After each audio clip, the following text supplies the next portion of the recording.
That's deep, like impactful. you said. Yeah. It's deep. It's very deep. So that kept me going. It keeps me going when I have like things I hope that you find your passion out there, whether it be real estate, whether it be medicine, whether it be sports, whether it be cleaning toilets. Clean them toilets as best you can until you get to the next phase of your life. Welcome back to another episode of Key Factors Podcast. I am your host, Mark Jones, and we are sponsored by ReviewMyMortgage.com, the largest index of mortgage programs nationally. And from time to time, I like to bring on a guest that is not associated with real estate and more so entrepreneurial spirited. Today's guest is brought to us by way of an actual customer that I met, fell in love with, and would love to share his story with everybody out there. So without further ado, I want to introduce Adrian Simien. Adrian, how you doing, brother? Oh, I'm doing great, man. I'm Good. hanging in there. Yep. Thank you for joining us today. Yeah, thank you. Thanks for having me. So to start this thing off, I want to allow you time to get kind of where you are, where you're from, where you came from, all that good stuff. So go ahead. Absolutely. So I am originally from, Adrian Simien. Sorry about that. Adrian Simien, currently a physician, and I have two separate businesses, but I currently, I'm from Compton, California. Okay. And it's Straight out of Compton. Straight out of Compton. Yes. And then I kind of resided around kind of the area as well, like Linwood, Norwalk, went to school in a few different places as well. So you were in the inner city. Yeah, absolutely. Okay. Yep, absolutely. And then from there, received a basketball scholarship to play in St. Louis, Missouri. So I played there for closer to about a year or so. Okay. Did some studies there due to hardship, went back home for a couple years. Sadly enough, unfortunately, I was homeless for several months. Okay. Lived in and out of cars. And then I was able to get back on my feet when I met my now then wife, and her family kind of helped me out quite a bit. My family helped me out during that time frame too. Hopped back in college. Had a completely different passion at that point in time, which is basically anything sports wise. Yeah. I thought about physical therapy, all those specific fields, and then I kind of got not pushed, but kind of the route kind of led me into medicine. So now, again, physician, OBGYN, and basically love what I do. I love that. And when we were going through the process, you shared your story with me, and it just instantly I connected. Now, I'm not from the inner city of anything, but I didn't come from much. My parents, gosh, they were awesome in raising us. They raised us the right way, school of hard knocks, so to speak. Absolutely. But it was just myself, my brother, and all the act right that we could get from our parents. Correct. And in your story, you were kind of just telling me that there was, like you said, homeless. You didn't know which way you were going to go, but you were hooping. You knew you were good at that. And then your calling hit you. And I just wanted it to resonate with folks that it is possible. Whatever it is out there that you're wanting to do, it's possible. Absolutely. So I want to start with what made you make the decision to go the route that you did, whereas I can imagine, and relating to this, I wasn't always the best student. I wasn't always the best person, all of that good stuff. Made bad choices more than anybody, but decided at a certain point that I needed to get my shit straight. Yeah, absolutely. So what was your situation like, and how did you make that transition? Well, I think the transition happened more so because of the situation. Okay. I always tell a lot of people that I mentor or talk to over time is that you're going to at some point become decisive when you have tragedy, when you face that tragedy, when you face that hardship. You have to make the right decisions at that point in time. Now, I felt over and over and over again.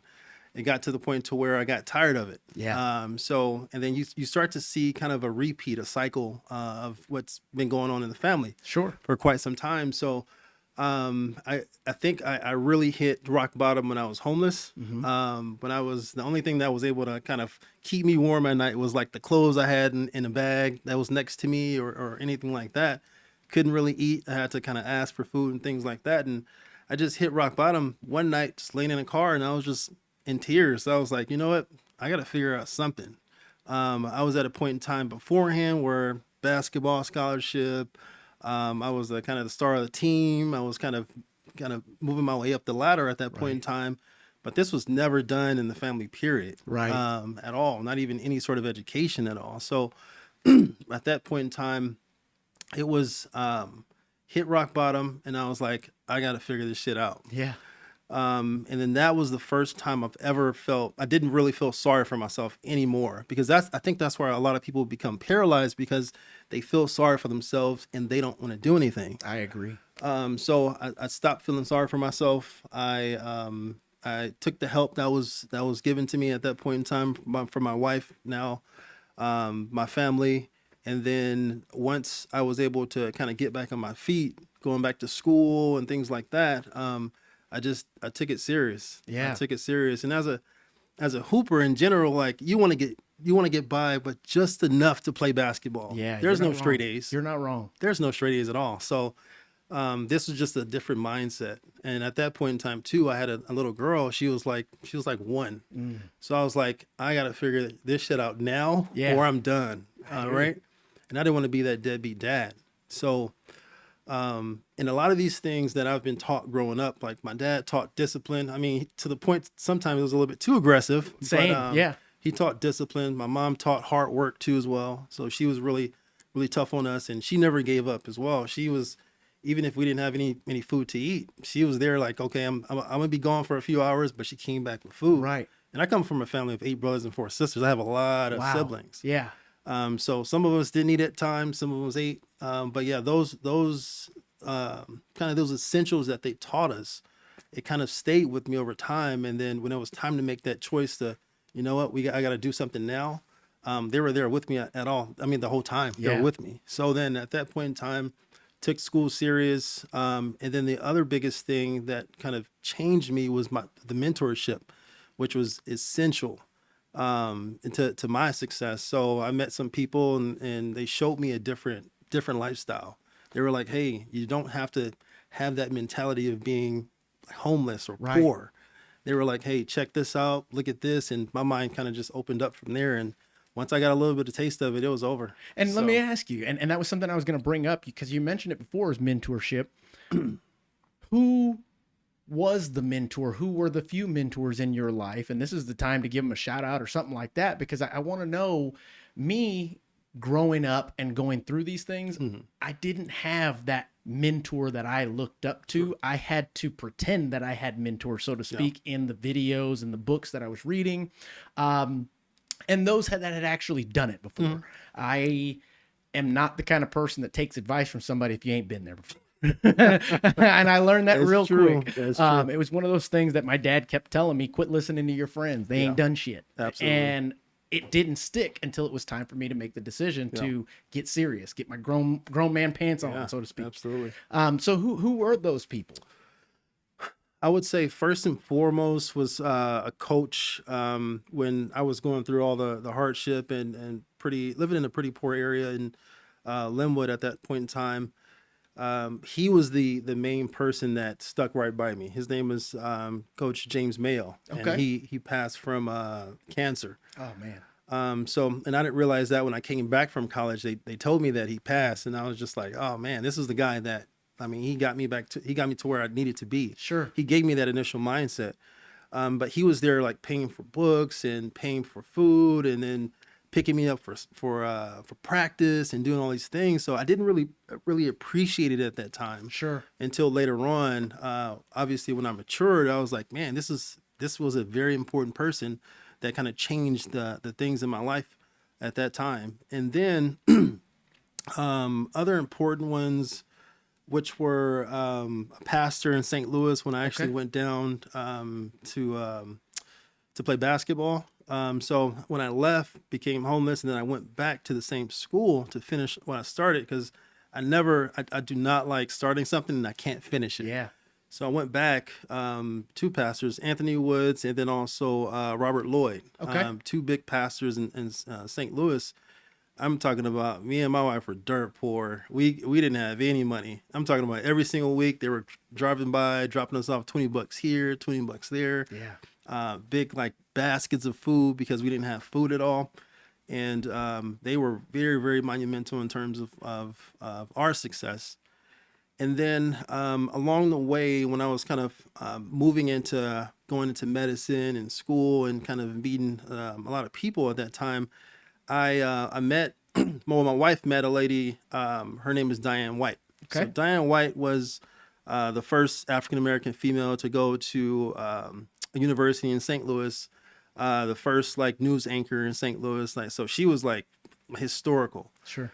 So by that time, she reached out a few times to me, and I really wasn't conversating with her as much, but she basically said like, hey, I can feel like you want to do something big with your life, but you're scared.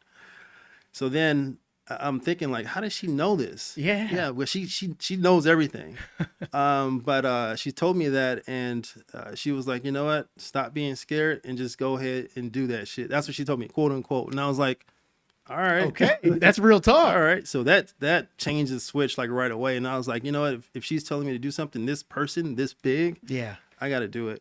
That makes sense. And then my last one that I want to mention, she's like a mom to me. Dr. Kuna Chung. She's the dean of the medical school at WashU in St. Louis. Okay.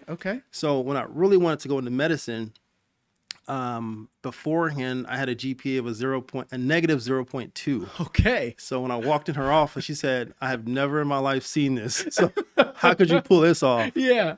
So then at that point, she didn't count me out. She said, I've interviewed 10,000s of kids to get into medical school, and I've never like seen the grit and never seen the personality of you ever walk into my office. Wrote a big A on a paper, and she said, from now on, I want you to get straight A's from now until you graduate undergrad. And she said, by that time, if you do, then I'll help you. If you don't, if it's a B, I can't do it. Wow. Every single semester, sent in straight A's. Wow. So I walked into her office afterwards, and I was like, I was ready. I'm ready. Here you go. I spiked that paper. Exactly. Yeah. You knew it, and so did I. Boom. Yeah, exactly. I love it. Exactly. So I was ready. Okay. Yeah. So having said that, and this is a huge message, and there's a time and a place for everything, and I think this is the time and the place. Mm-hmm. We've got a society of younger folks, and I've talked about this in other episodes or discussions, and my brother included in some of them, because a lot of folks think because I'm only half black that I don't get the same kind of mindset that goes on with somebody that's full black. And I'm like, look, I've got other relatives that are blacker than you. Yeah. My brother wears a do-rag to bed every night. So if he wants his waves intact. But regardless, I want to, I guess, get your take on the concept of somebody is holding us back. Somebody is got their thumb on us going, you are limited in what you can do. No. And I think that was something that you and I had spoke about up front, that it was like, man, you had me in tears, by the way, because it was nice seeing someone that had gone through that and won, and still winning, regardless of how many times you fail and how many times you're going to continue to fail. Absolutely. And I think that's something that our youth these days are, I don't know, maybe allergic to. I don't know, but I do know that I'm here, you're here. Yeah. We both have successful careers, and we're both doing things not only for ourselves, but for our family and our communities. So what is your take on that? Is somebody holding you back? Was somebody holding you back? Did you have that mindset at first? And obviously some of your mentors broke that habit in you, because you mentioned the dean, she was black too, right? Oh no, the dean she was not black. I don't want to say who was the black lady that said, the historical figure. There you go. Yeah. I'm sure she didn't walk in first day and say, Adrian, you're going to have to try twice as hard and triple times as hard. And knowing that, you took that and ran with it. It wasn't like, okay, well, I'm going to run through this, but I've got this excuse that I can fall back on. Yeah. Exactly. What are your thoughts on that these days? That's a tough one. Without getting political. Yeah, I try not to. Me too, man. I stay out of politics. Yeah. No, that's a tough one, because I ultimately think that there's this very strong mentality that has been ran generation through generation through generation, that it's really hard to change. Yeah. A lot of the kids that I mentor, they ultimately, and we go back to this again, they feel sorry for themselves. Right.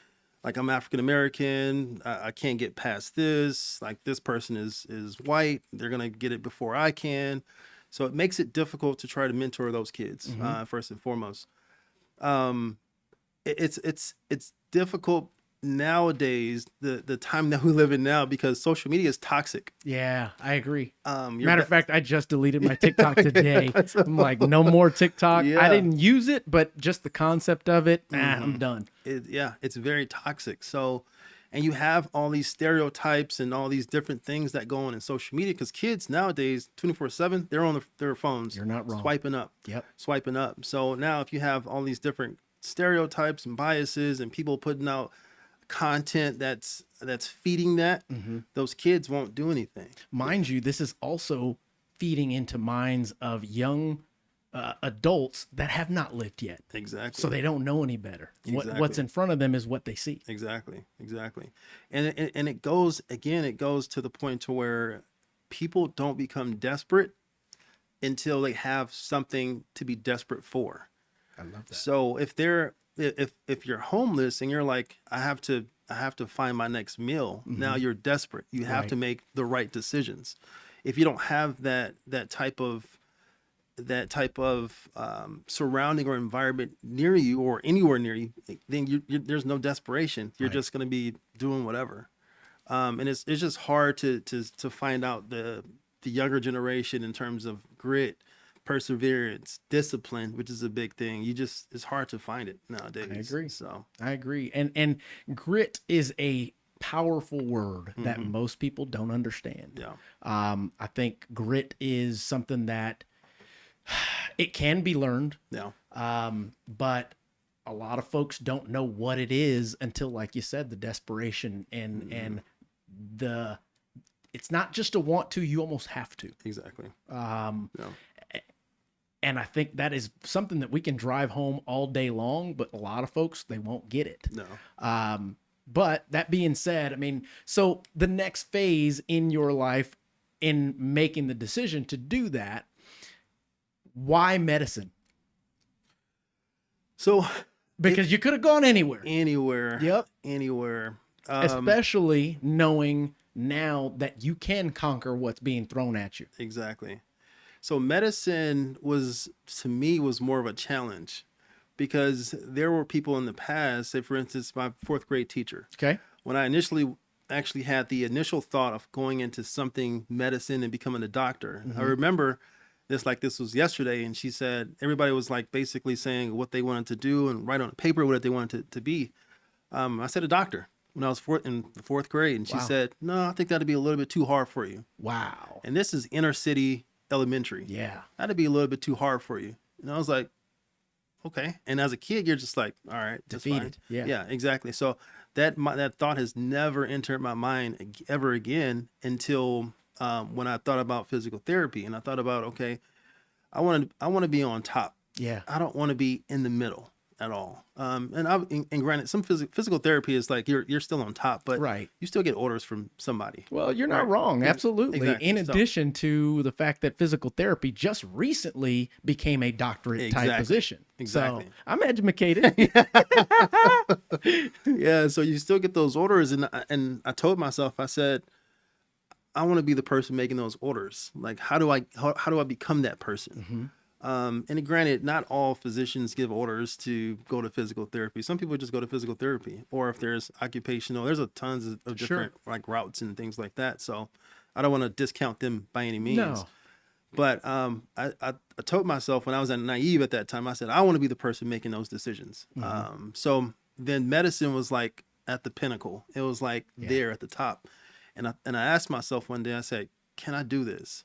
I'm not sure if I can. Yeah. And I looked at the route, and the dean from the med school, Dr. Kunat Chung, she told me, she said, you can do anything. And she's not white. She's a minority just like me. You can do anything you want. She was just like, it's up to you. And then she didn't take anything. Like she didn't devalue anything at all that happened in my past. She kind of uplifted it, but she basically gave me a blueprint. Sure. Right? She gave me that blueprint. But the first thing she told me before she gave me that blueprint was, take those earrings out. Yeah. So, take those earrings out. Don't wear those. She was trying to change me from that point. Mold you. Yes. Exactly. Take those earrings out. You don't have to have those necklaces on. Don't do that.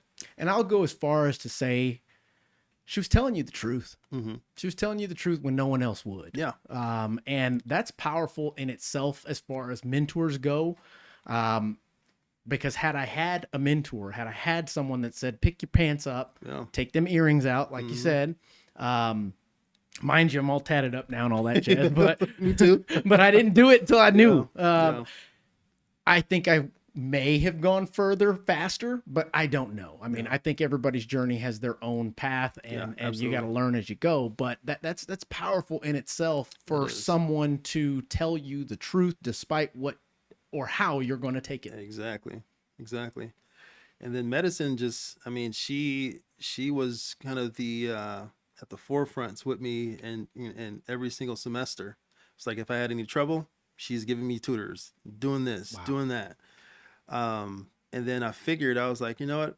I might as well try. I have nothing to lose. I don't come from anywhere. Right. So if I fail, I'll fail doing something else. You know Yeah. what I mean? I just have nothing to lose. So I gave it my all. I was, it got to the point to where I became so obsessed with becoming a physician that at one point in undergrad, I was going to undergrad from 8 to about 3 or 4 p.m. I got about an hour of sleep. From there, I went to the hospital because I was a medical scribe, so I was typing for the physicians. Sure. I worked from there from like 5 to about, I say 5, 6 in the morning. Went back to class the next day. I did the exact same thing. So I averaged probably about 15, 16 hours of sleep a week. A week. Yeah. People tell me now that I'm crazy. Right? I'm like, it had to be done though. Right. So it can't be done when I'm sleeping 7, 8 hours a night. Yeah. At all, period. So it had to be done. I had to show an example to my daughter, my wife. I had to change a family dynamic that has never been seen before. Yeah. Being the first with the degree, major degree or advanced degree as well, physician, all those things. So, and you saying that reminds me of a professional athlete, Merle Hodge. You ever heard of Merle Hodge? Old school running back. I don't even remember who he played for, but many years ago, I got to see him in person and he spoke. His message was find a way, not an excuse. Because we tend to gravitate towards any type of excuse that will allow us to cope with whatever it is that we didn't accomplish. Yes. Whether that be solving a problem, getting from A to B, doesn't matter. Yeah. And I try and drive that concept home with the loan officers that I coach, the friends that I have, even older relatives. By all means, it's not a message for the ages; it's a message for everyone. Absolutely. Because through and through, it's the same path that I've seen from anybody sitting in that seat. Is whatever it takes, I'm getting it done. Absolutely. Whether I got to lose sleep, I got to be broke, it doesn't matter. And there's something else that goes hand in hand with that is having that obsession. You've got to be obsessed or be average. Absolutely. You ever read that book? Yeah. No, I haven't read it, but I've heard of it. I recommend that one. Yes. I don't listen to a lot of things that he says, but that's one that stuck with me. Be obsessed or be average. And it was one of those books that basically told me it was okay for me to be obsessed. Yeah. Because I figured the way I'm going to get there is I'm going to work night and day to make it happen. Non-stop. Regardless of what anybody was saying. Oh, you should slow down. You should. No. You're just justifying your situation. My situation's mine. Let me worry about me. Exactly. Because I got a family and I've got goals. Yeah. And I don't even know where I was going with that, but be obsessed, be average, finding a way, not an excuse. And I'm seeing a lot of that as a trend in all of the leaders and mentors that are sitting in these seats and having these discussions. And it makes me so thrilled to know that hopefully this will resonate with tons of people eventually, hopefully. you know? So once you got into medicine, was it easy? Was it one of those things like, boom, I'm here, I made it, here's your credentials, check, you're good to go? Yeah. So I tell lots of people, they always ask me that same question, like, hey man, you've been through a lot. Like, what is that in comparison to medicine? Mm-hmm. So I would say obviously my life situation was a lot worse. So it made medicine a lot easier to deal with. Mm-hmm. Now medicine is just a different beast because they said it's like drinking from a fire hydrant. Fire, just Yes, yep. tons of information. And I always call medicine is like an unofficial branch of the military. Okay. Right. Okay. Because medicine is the only field that the government pays for training. Okay. They don't do dentistry. They don't do law, anything like that. It's specifically medicine. So they kind of have the same concepts when it comes to like training and teaching you. Mm-hmm. You're crap. When are you going to get better? Yep. They beat you down every single year. And why do you think that is? Makes you stronger. See what you're made of. It makes you stronger because when you're out in the field, when you're that lone doctor, Yeah. and you have to figure it out, then all those specific things that you've been through, I mean, they come back. I believe it. You make those decisions, you save lives. Yeah. So those things are very, very important. Wow. But yeah, in comparison to like what I've been through in medicine is just, I mean, they make you very vulnerable. And they start from year one. You get in med school, everyone's happy, everyone's ready to go. And then they're like, hey, this is what it is. Everything's secondary. Family's secondary. This is where you're going to be 24/7. Right. Tests every week. You have to be reading every week. I barely had spent any time with my family because I was too worried about, okay, I have to read this book next. Right. But they make you very vulnerable. And then about year 2, year 3, they start to build you back up again. So the way you looked at life beforehand, super naive. You're not worried about this person crossing the street or this person talking to you when they're walking past. You're not looking at, oh, they have swollen legs or anything like that. Once you get into medicine, it all changes. Yeah. You can't reverse it. No, at it all. makes sense. You can't Yes. reverse it. So It's pretty And intense. I'll compare that to me in the financial industry. I've been in finance since I was 18 years old, starting wow. at the bank, It's a long time. and seeing many different financial situations come across me. I don't even know how to describe it. It's just, I don't know if I'm jaded or tainted or whatever you want to call it, but when I meet new people, I'm almost like, don't tell me what you do. Don't tell me what you do for a living, because I don't intend to judge, but when you tell me, I know how much you make. Yeah, You can't right fake away. the funk with Yeah. me. Sorry. Now, I don't know people's credit, things like that, but I do know multiple spectrums of different work, unless you're self-employed, because self-employed, sky's the limit, you know? Now, when you got into medicine and moving forward, I can imagine that you probably worked for free at first or something along those lines, Minimal. right? Yeah. And it's like, all right, I made it. I'm a doctor. Yeah. Wait a minute. Where's the money? Yeah. Very minimal. I'm telling you, man. Minimal. Student loans, all those things, man. And what was that like from a family aspect, from someone, let's say your wife, who stuck with you from the beginning till now and is going, and we're going along with your journey, and she's going, all right, Yeah. when did that cheddar come in? Right? No, that was tough. It was tough because we had at first she was at home with the kids. So I had a kid before med school. I had a kid second year of med school, and then I had a kid the beginning of residency training. Okay. So at first she was at home with the kids, and then my wife she's just as, I mean, she comes from the same type of background as me, so she's just as hardworking. Sure. You can't put somebody that is just as hardworking at home with the kids. True. They're gonna go crazy Go at nuts. some point. Yep. Yeah. My wife, same thing. Yeah, the She exact now has multiple businesses. Yes. She's doing her thing. She's like, I can't stay Kate. And I get it. I get right. it. She couldn't do it. So she jumped into the beauty or the kind of the fashion industry with Ulta Beauty. Yeah. And then she just climbed the ladder year after year after year until she got her own store. Awesome. So she was managing her own store for several years at that point in time. But yeah, she just couldn't do it when we didn't have anything. Yeah. She was just like, all right, I need to go to work. And I was like, no, just stay home with the Hang kids. tight. Yeah. She was like, no, I need to go to work because that's going to help us out more.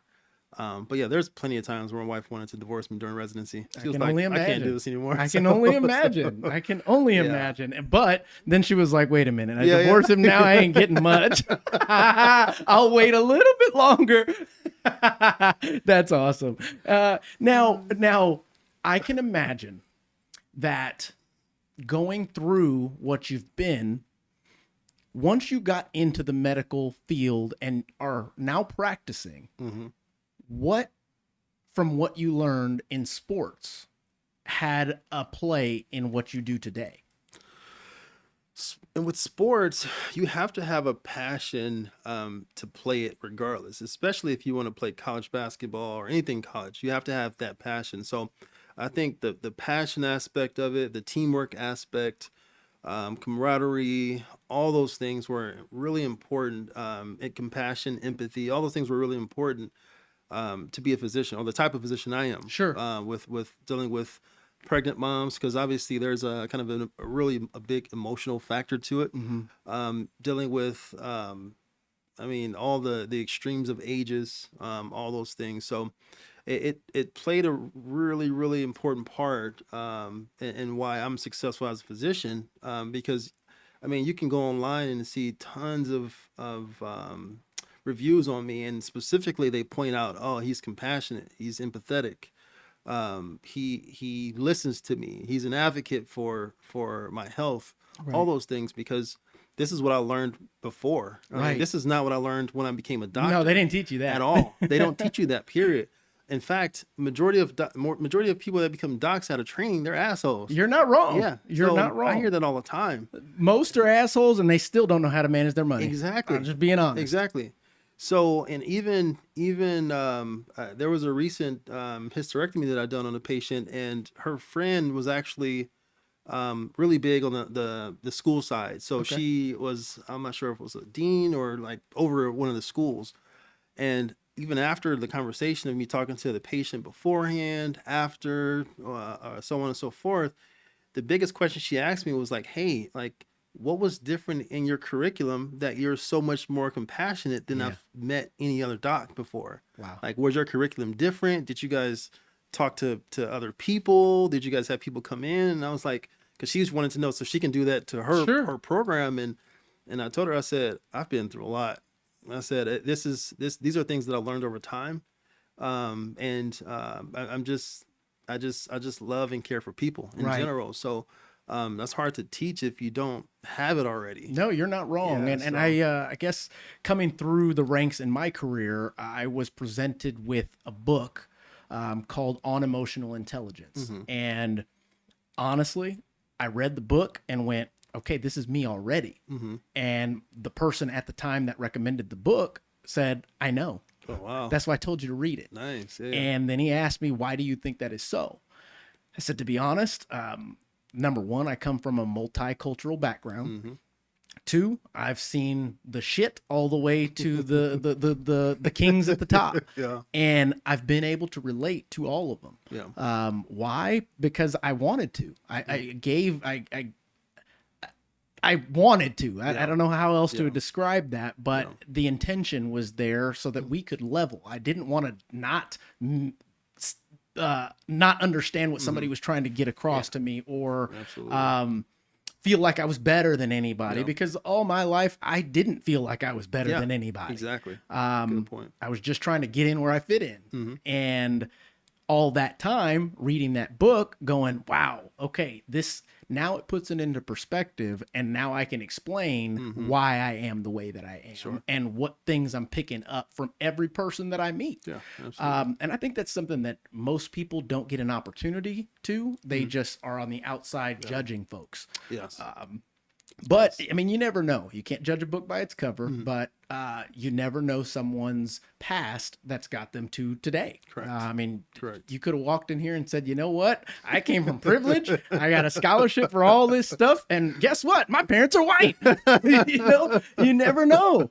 But regardless, I think that it's something that most people should at least take the time to comprehend a little bit instead of judging.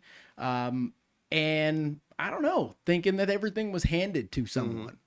In your case, it was not. And back to the teams and sports and things of that nature, that has a lot to do with mine too. I played college football. I didn't graduate from college, mind you. I went the business route and learned quicker than anybody else that if I'm going the business route, I don't need this piece of paper in order to do that. There are some that do. But I'm an advocate for using college for what it's supposed to. And we need doctors, we need nurses, we need attorneys, we need those folks. And I don't want my attorney, doctor, or nurse to be on the fly, because those are not things that are business decisions that need to be made until you open your own business.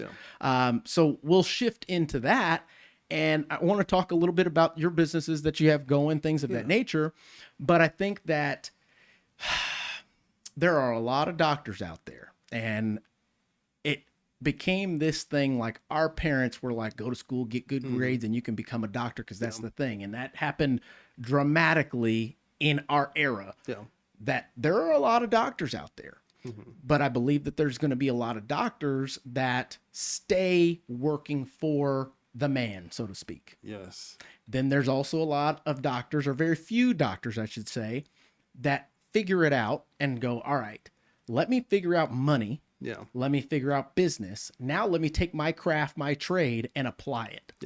And grow it into something that can be a legacy. Absolutely. And that's what I see from you, man. Absolutely. I'm trying, man. I'm trying. You're doing. You're trying. There's a difference between trying and doing, and I see you as a doer. Now, that's a concept that I kind of fake my loan officers out, because I say there is no try, but you absolutely have to try in order to find out. Yeah, absolutely. So, your businesses, what you got going with that? So, and this is something I never told you, Mark, but I remember when I spoke to you when I was trying to acquire my home, and we talked about mortgage stuff, and we kind of veered off and talked about other things. And I think that's the reason I'm so like drawn to you as a person, because I've seen a lot of those qualities and those traits that are in me. And I was just like, man, this guy.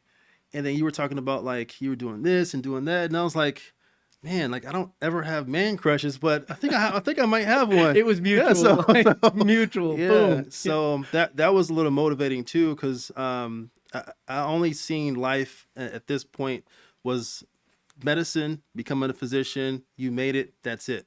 And then I seen all the things that you were doing, and you kind of shed a little bit of light on what you been through too. So I was like, man, I can do a little bit more. So then once I was able to kind of get established as a physician here in Texas, my boss actually, Rene Perez, he's this guy is he's a business mind, man. He's a mogul, man. I'm just also a physician. Okay. Yeah. So I'm talking about when I met him, he was like, hey, I'm busy. I'm like, oh, I wonder why he's busy. I mean, he's a doc. I kind of know the schedule, ins and outs in the schedule, but he was like, no, I got a lot of stuff. He was just like real estate, medical spa. He's in this. He has his hand in that. He has his hand in that. And then so I was like, man, I need to do it too. It was like the new fad. So I was like, I'm not going to sit around and just be a doctor. I got to get my hands in something. So one of the things that I noticed though, in terms of business is, again, it turns back to passion, right? If you have a passion for something, you're not going to quit. That's not right. You're not wrong. You're not wrong. You're not going to quit. It doesn't matter if you don't make any money for the first 6 months to a year. You're going to keep grinding because you're like, you know what? I can make it better somehow. You're going to have that passion. Yeah. And you believe in yourself. Exactly. You've bet on yourself before and it panned out. Exactly. It has for you thus far. It has. So I've been, so for instance, I started Reap and Prosper. Okay. Initially a motivational speaking business, because beforehand I was doing a lot of motivational speaking. I was traveling around, and it was basically free gigs, or I made probably close to about $1,000 every once in a while. So I was like, you know what? Everyone wants me. Everyone wants to hear my story. So I was like, you know what? I have a passion to do motivational speaking. So I ventured out, did some Googling, and I was like, I got to figure out how to start my own business.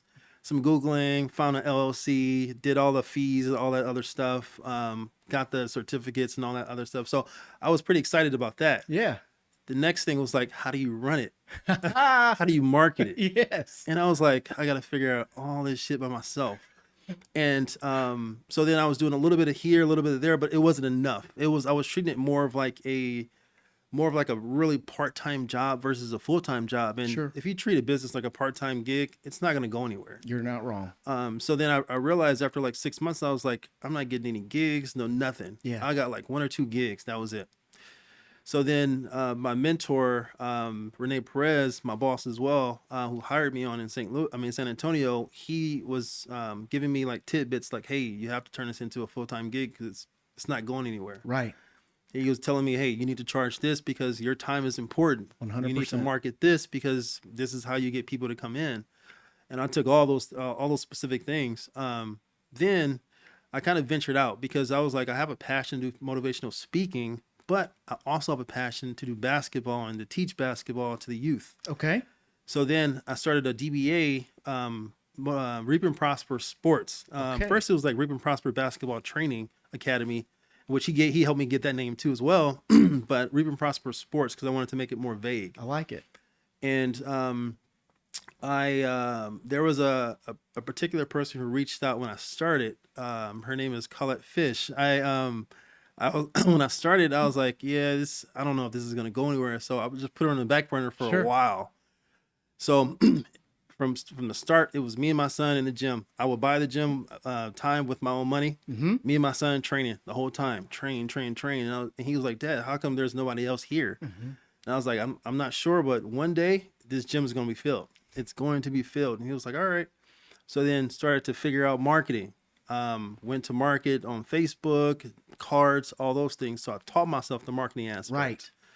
Taught myself more of the financial aspect of it too. I taught myself a lot of the kind of ins and outs of a business just by reading books, Google searching, all those things. Next time I turned around, had about 30 kids in the gym. That's awesome. 30 kids in the gym. I was able to bring Colette Fish back, and Yeah. she does a lot of my administrative stuff too. Okay. And she always asks like, hey, like, how do you know all this stuff? And I said, she was like, why don't you just hire somebody to do it? And I'm like, you know what? If I'm the business owner, I want to know every aspect before I hire anybody on, because once that person can't do it, I know how to do it. I Correct. can teach somebody else. You're not wrong. So yeah, we've been booming from a Reap and Prosper sports aspect. We get kids from all over Texas. They travel to San Antonio That to be is trained awesome. by us. I need to hook you up with my Yeah, brother. absolutely. So my brother Preston Jones owns, and it is now what is it called? Texas Prime. Okay. And their AAU organization. I Nice. think he's got like 6 teams, and he also does clinics. Nice. In addition to being a loan officer and a father of, I don't know, he's got like 18 kids That's or something like pretty that. Preston, I'm just kidding. But he has a passion for that. Went to St. Mary's to do that, got out with his degree, went to be a marketer for someone, and it was like, this isn't for me. Yeah. Then became a realtor and said, this isn't for me either. Went full-time into basketball, did fantastic, blew it up, and took over my dad's business, which was coaching, and it was D1 prospect, and then transitioned over to that. Nice. And now, gosh, they are growing their teams. They're out of Bernie. What do they use? What is that? What is the name of it? Oh goodness, it's going to drive me insane now. That prestigious school out there, not TMI, but the other one in Bernie. So they do that, and he's got a legit passion to doing that, and he does well at it. So you guys partnering up could blow the thing up. I'm not even joking. So that's super awesome. That here's I think what the message is on this. Number one is there's plenty of folks out there that finally reach where they want to go, and they stop. Not necessarily stop, they continue doing what it is that they reached out to get. Sure. But there's a lot of folks that squander off the opportunities that they have now that they have what they have. And what I mean by that is, I can imagine once you were in your career, you decided that you're going to go honed in on OBGYN, all that good stuff. You started making some good money. Then you could say, you know what? I'm making good money. I'm going to live my life like this and retire this way. Exactly. Or you can say, I'm going to bet on myself a little bit more. Yes. And I'm going to take that money And regardless if it fails or not, I'm going to continue to invest in myself Yes. into something, especially that you're so passionate about since day one. Yeah, You absolutely. know, and that turns into more of an inspiration and motivation for others to go, okay, you're saying that if I become a doctor, an attorney, a lawyer, a badass loan officer, anything like that, Yeah. I can make my other dreams come true. And for me, entrepreneur since day one. Yeah. I didn't come from much, but once I started making really good money, it was like, all right, I can spend all this money or I can invest all this Invest money. it. And at first we started doing flips and things like that, and they worked. Some didn't, some did. Mhm.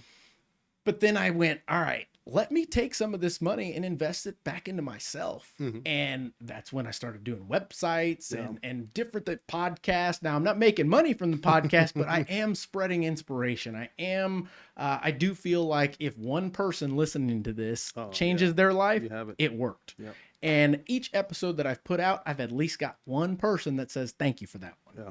And Absolutely. that is enough fire to keep me going and Right. doing this. Exactly. Truly. So yeah, I mean, that's an awesome story, man. Yeah. I did not know that part about Yeah. what you're doing. So this is new, yeah? This is new. Very Okay, new. Very okay. new. The funny thing is, I had this idea since 2008. And it's interesting that you mentioned that I can stop what I'm doing and retire this way, Right. or I can fuel the fire to what I want to really do, and for my dreams to fuel it. Right. And that's all I did. It was, I used medicine. I used what I was making as a physician, Mm-hmm. the resources I had as well. And I used that to fuel what I wanted to do next. Right. My passion, which was basketball. Oh yeah. And again, like we weren't making anything. I'm talking about, I was at a negative, probably $1,000 to $2,000 just paying on like gym fees I believe for the it. most part. And now I'm able to fuel someone else and give that fire to someone else too. Like my assistant that works for me, she has fire. That's she has awesome. probably way more fire than me. That's awesome. And what keeps me going too is, she told me one day, she said, you know what? I was sitting around smoking cigarettes, gaining weight, not doing anything with my life, but you changed my life. Wow. She said, you absolutely changed it. So she's like, hey, what can I do to make it better? What can I do to make it better every single day? And I'm just appreciative to have someone so like dedicated and hardworking. It's just, Let hard. me frame this.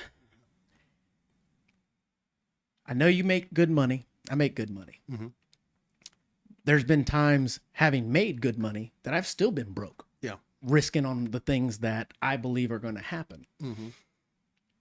Tell me about that feeling that you get when someone like that tells you, thank you. You're the reason why I'm doing this.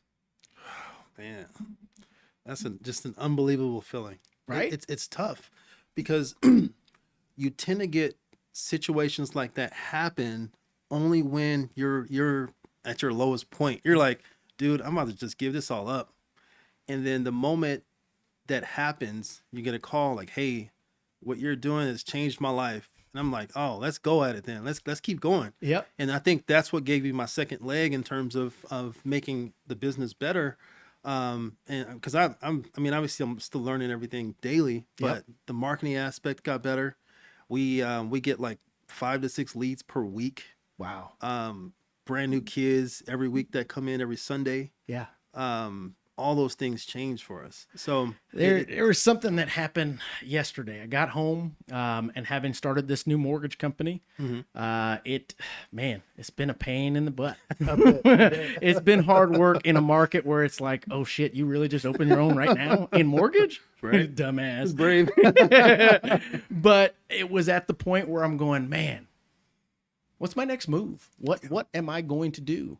And my wife walked in last night. I was having a Zoom call with my team that is they're in India. They're developing the new website, Review My Mortgage. We're getting ready to launch the version 2 of it, brand new platform, the whole 9 yards. Nice. And my partner and I are going, man, is this going to work? Like they're a little behind, but Yeah. they're getting the concept. It's looking beautiful, but it's not there yet. Mortgage company, my God. And she came and slapped this note on my desk that came in the mail from a lady. And it says, hi, Mark. I wanted to thank you for all the help with the almost transaction and for getting it to the finish line. They were so happy at the closing table. I wish you could have seen them. I also wanted to congratulate you on your new mortgage company and the next chapter of your life. I wish you much success with it. Wishing you a lovely Christmas and happy holidays for you and your family and friends. And that little bit of thank you, Yes. I noticed what you did there and it helped someone else, gave me enough fire to go, Yes. all right, no Let's more do it. excuses. Yeah. This isn't bullshit. We're taking it all the Yeah. way. And it's little things like that I don't know, that I can imagine you yourself, we thrive on that. Yeah. Because at a certain point, the money, I'm not going to say you get numb to it, but you know you can make it again. Yeah. The gratification, the impact on others is more of a deep feeling Yes. and a motivator to continue moving forward absolutely. than anything, in my opinion. Absolutely. So that's cool that you're out there changing lives, Yeah. and not by way of your trade, Right. your craft. Right. Yeah, absolutely. Just because these things, they made life a little bit more easier for me. The hard work, again, the grit, the perseverance, all those things. I mean, you encounter that in sports. Yeah. So it made life a lot easier for me when I was able to have those essential components Right. to my life. It's important. I think the other thing that you mentioned right now about how we get numb to certain things, like even as a physician, sorry about that. Even as a physician, you do the same thing pretty much every single day. Yeah. Even if you're saving lives, and there's a number of lives that I was able to save, fortunate to save, moms who come in bleeding or having an abortion or things like that. They come in bleeding. Don't want to get too political because I know how that can veer off a little bit, but We're not cutting that out, by the way. But there was a lady who came in, like I was kind of doing the exact same thing. Second nature, came in, tons of bleeding, having a miscarriage. And she was, I mean, this is legit bleeding. Like I've never seen it before in my life. And everyone was like, hey, you're so poised. And this is all the things that I've learned in training, because I had a really great training facility that trained me in Indiana. But very poised. I was able to fix the problem right there in the office. Wow. Just by doing a few things, because she was not going to the hospital at all. I see. Because she didn't have any insurance. So I was able to try to fix the problem there. And like I would say probably about a week later on, I came to work and there was this big basket of just fruit and a card basically saying, thank you, Dr. Simien. You saved my life and all this other stuff. That's It's deep, like you said. impactful. It's deep. It's very deep. So that kept me going. It keeps me going when I have like things like that. So that's awesome. Well, I mean, we've gone through quite a bit. I mean, there's plenty of key factors that folks can pull out of this discussion. I think the biggest thing that I want people to take away is that it doesn't matter who you are, where you come from. Anything is actually possible, but only if you work hard. absolutely. A lot of folks out there think that it's entitled because you went to school or because you came from a certain family or because you're from a certain area. Exactly. None of that shit is real. At all. It's At all. your hard work and what you're willing to do to make it happen. Kind of back to that grit and the philosophy of find a way, not an excuse. And you are the example of that, brother. You really are. I didn't realize I was in the midst of it, but yeah, definitely, man. I just had to. You got to find a way. Yes, sir. You have to find a way. So, Is there anything that you would like to leave our listeners with? I really like the find a way, not an excuse. I think that's it says it all. Yeah. Right. People, they're so wrapped up in themselves and wrapped up with having an excuse all the time and being this innocent person, like, hey, I can't do it. I can't do it because this is standing in the way and this is standing in my way. But if there's a will, there's a way. Yeah. You can definitely do whatever you place your mind to doing. And the only person that absolutely sets this limitation is yourself. It's yourself. That's the only person. I agree. So no one else sets this limitation. You may think they do, but they don't. It's yourself that sets that limitation. So it's about changing the mindset and then basically walking in it. You're not wrong, man. Well, those of you listening out there, there's plenty to take from this. Definitely mindset is something that you can stumble into. And it's something that I hope that you find your passion out there, whether it be real estate, whether it be medicine, whether it be sports, whether it be cleaning toilets. Clean them toilets as best you can until you get to the next phase of your life. Because if, and I don't mean this in a derogatory way, but if Adrian, who grew up in the inner city of Los Angeles with multiple siblings living in a car, can get through it and find a way, I believe anybody can find a way. So that being said, Adrian, thank you so much. Thank you. It was a for having great me. discussion. Thank you for having me. You guys, we'll catch you on the next one. That's impactful. deep, like you said. Yeah. It's deep. It's very deep. So that it kept me going. It keeps me going when I have my things. I hope that you find your passion out there, whether it be real estate, whether it be medicine, whether it be sports, whether it be cleaning toilets. Clean them toilets as best you can until you get to the next phase of your life.